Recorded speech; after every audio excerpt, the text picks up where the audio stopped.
This is a real life incident. A promotion opportunity recently came up in David's department. The job matched his skills perfectly, so he was actually shocked when he didn't get an interview, especially when he learned that the successful candidate was less experienced than him. When David asked his boss why he hadn't been considered for the role, the boss said that the selection panel didn't know anything about him, so he couldn't convince them that he was the right person for the job. Conversely, the successful applicant was well known to the panel. He had built strong connections with influential people and had represented the department at company-wide gatherings. As a result, they knew what he could do. Unfortunately, this is a very common scenario. People who get noticed get the best assignments, while those who keep their heads down miss out on those assignments despite their hard work. So how can you increase your visibility at work without bragging or stealing the spotlight from your colleagues? If you find yourself doing the same kind of work for months and years, if you're not considered for promotion for high impact projects, then that means your hard work is not being recognized and it needs some special attention from yourself. Visibility at work can make all the difference in propelling your career forward. It's important to be seen, demonstrating what you can do, how good you are at what you do, and how you're creating an impact and adding value. To grow in your career, you need opportunities that set you apart from your colleagues. And to land great opportunities, you need to be visible to your boss and your superiors who make those decisions. Because remember, out of sight is out of mind. And it is your responsibility to make sure that you're getting the right visibility and to be in your boss's radar. So in this video, I'll guide you on how you can increase your visibility within your organization so that you remain as the top of mind choice for your superiors for any career growth opportunities that come up. Through this channel, we help people grow and succeed, and we provide solutions to your business and career issues. Do make sure to watch this video till the end. And please like the video so that it stays with you for future reference, and subscribe to our channel to continue accessing content that will help you to grow and succeed. There are two ways of being visible in the workplace. One is that I work really hard and my management knows that I do a good job, and so I don't need any more visibility. The other is that I work hard and do a good job, but I also recognize that getting in front of my management is important to my success. So what are the real benefits of visibility? There are many benefits that you will gain by being more visible, and I will share a few of them to help you see why it is important. First, and this may seem very basic, but people will know who you are. And this is especially important in large organizations where there are many team members that are not known to the senior management. They are known to maybe their team members and the manager, but that's it. And when it is time for succession planning, if you are not known, then no one can consider you for a promotion or additional responsibility. Someone who has a positive or even a negative view of you is better than having no view of you at all. The second is that people can see the value that you add to the team and your company. Hiding behind others diminishes the value that you bring, and it limits your potential to do more.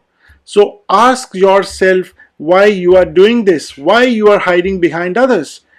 There are simple ways to start out and to build your confidence and get used to being in the spotlight. For example, present something in a meeting, lead a volunteer group, or maybe write something for the company's newsletter or the company's blog.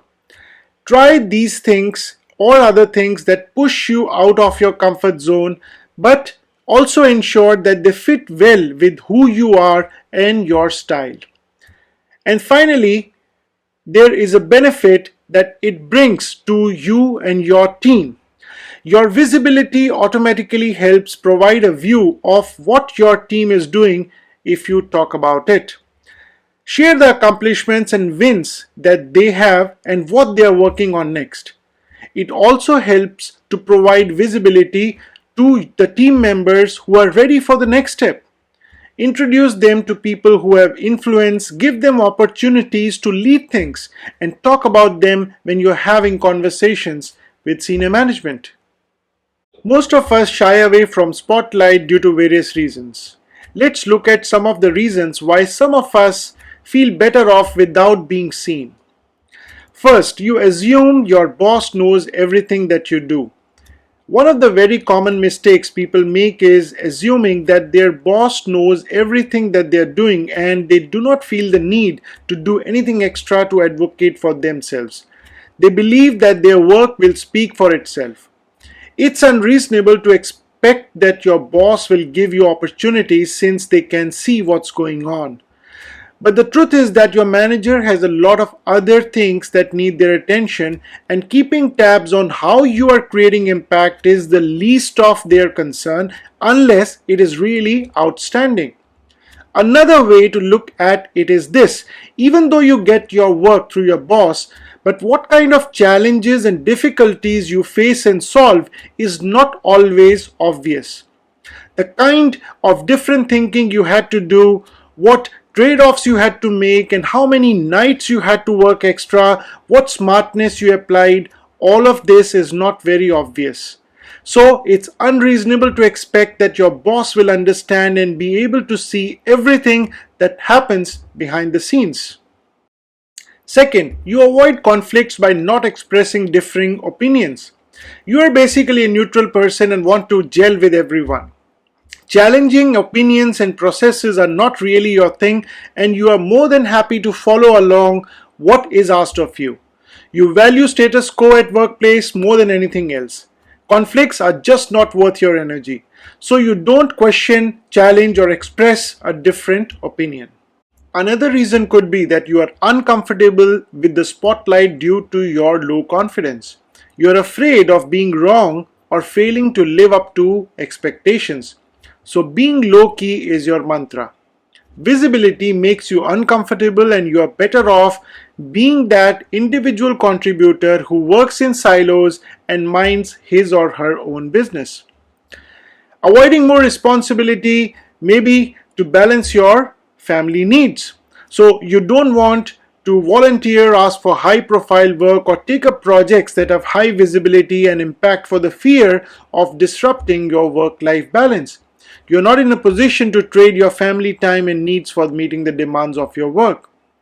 And lastly, you may feel that it is not authentic and not in line with your personality. You feel that marketing yourself is not in line with your personality and don't feel your authentic self if you had to showcase your work and ask for strategic opportunities.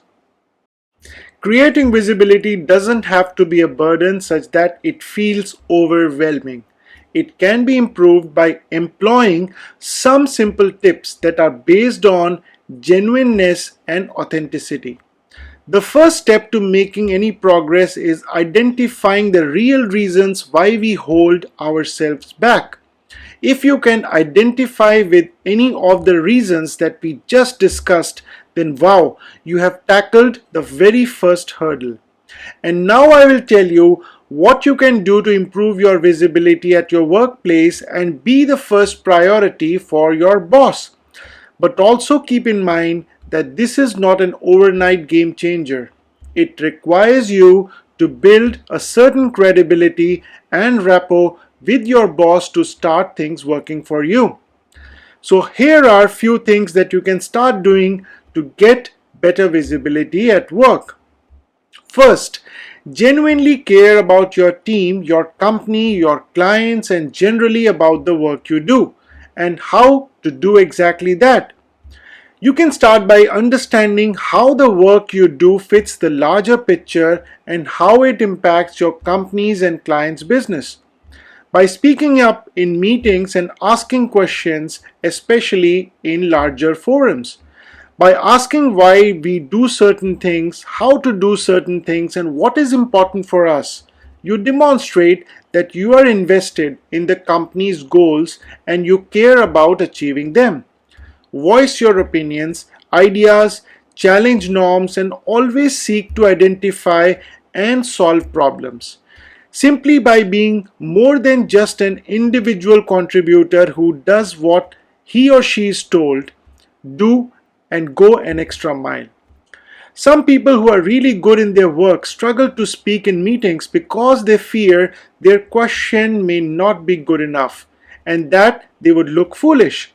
But over a period of time, they would realize that it is not really about impressing anybody with their question, but genuinely trying to understand what it is all about and how it impacts the company and how they could in turn create an impact. The day you will realize this, you will make extra efforts to find the courage to speak up, and it will change your presence in your team and in your company drastically. Build meaningful relationships with your boss. Having a good working relationship with your boss makes a world of difference in terms of making progress at work. For people outside this relationship, it may look like politics and favoritism, but the reality is building a genuine relationship and trust takes some time and a lot of effort. And in the end, it is the ultimate way to get into the inner circle of leadership. Proximity to your boss gives you insight into larger problems that your team or company might be facing and gives you a chance to play a critical role. It also gives you an opportunity to share the bottom up view, share your own team's problems, and get his or her help to solve them. So, how can you build this meaningful relationship? First of all, you have to genuinely like the person who is your boss. If you have differences, find some common ground that you can work with and keep your focus on that while working to build that relationship. When it's a new relationship, it takes some time to understand his or her personality, values, and working style. One way to forge a good relationship is to schedule regular one-on-one meetings, monthly or quarterly, and talk through various things. Sometimes it can have an agenda, sometimes it could just be plain casual chat. Talk about what excites you about the work you do. Bring the problems to light and offer solutions. Don't just be the person who brings only problems, be the person who offers solutions too. Ask about your boss's pain points at work and how you can help him or her. Lend a listening ear. Help your boss be a better boss and manager. Share some challenges that you faced, how you overcame them, your wins, your accomplishments, and talk about how it helped you grow as a person. Talk about what kind of work you would like to do. Ask if you can lead that particular strategic project. Volunteer to do a presentation before the leadership the next time. Ask if you can help with the hiring of new team members and be the part of the interview panel. Set expectations, ask for feedback, and lay the path forward together that benefits both you as an individual as well as your company. In the end, it's about business impact. It might surprise you how many opportunities you can land by just asking. So stretch your professional boundaries and help your boss to help you. Communicate openly, freely, and passionately. Most of the times when communicating the outcome of an effort, we skip the details and jump directly to the conclusion. Over communicate is a common advice that I hear frequently. What that doesn't mean is just talking for the sake of talking. What it actually means is sharing the little interesting details. Maybe sharing your thought process that made you arrive at a particular decision. Why you thought this was the right way to go about and not the other way. Sharing details that gives others an insight into what kind of work went into delivering that favorable outcome. Doing this helps others understand how you think and then trust your thinking and judgment. Let me give you an example from a software development project. Visualize you're addressing a group. Scenario 1. The XXX application is migrated to cloud and the deployment was successful tonight. Now, the above statement is an understatement. It neglects to bring to light the challenges faced and judgment calls taken under pressure. So a better way to communicate this would be scenario 2, the XXX application is migrated to cloud and the deployment was successful tonight. However, there were a few challenges along the way. We realized that one of the firewalls was not opened. That resulted in maybe connectivity issues. We had to reach out to the security team in the early morning to have this fixed. For awareness, this firewall request is easy to miss as the new cloud architecture is a little different from what has been designed so far. So, other project teams, please take note of this and make sure you have this covered to avoid surprises during your releases. Now, this detailed communication gives insight into what really happened that night and how the team handled it. It's the little details that give comfort that the right steps were taken and the right thought process was employed, in turn earning trust. And finally, volunteer. Volunteer to take up projects that create impact at high levels and help solve business problems. Remember, be very strategic about this. Volunteer to do presentations, be it your project work or something you learned recently in front of a broader audience. Volunteer to do things outside of your comfort zone. Take risks that help you broaden your horizons, expand your skill set, and help you in more ways than one. It takes more than hard work to get ahead in your professional life and to get opportunities in this competitive world. The hard work needs to be seen by the right people, and it is your responsibility to make it happen. Again, remember, out of sight is out of mind. So, here are the steps you can take to boost your visibility just for a summary. First, genuinely care about the work you do. Speak up in meetings, share your ideas, express your opinions. Build meaningful relationships with your boss. Ask to be part of the strategic projects. Volunteer to take up projects outside of your comfort zone and expand your skill set. Hope you found this video useful. Please do give us a like and don't forget to subscribe to our channel if you haven't done already to continue accessing content to help you grow and succeed. We post every day. Thanks for watching.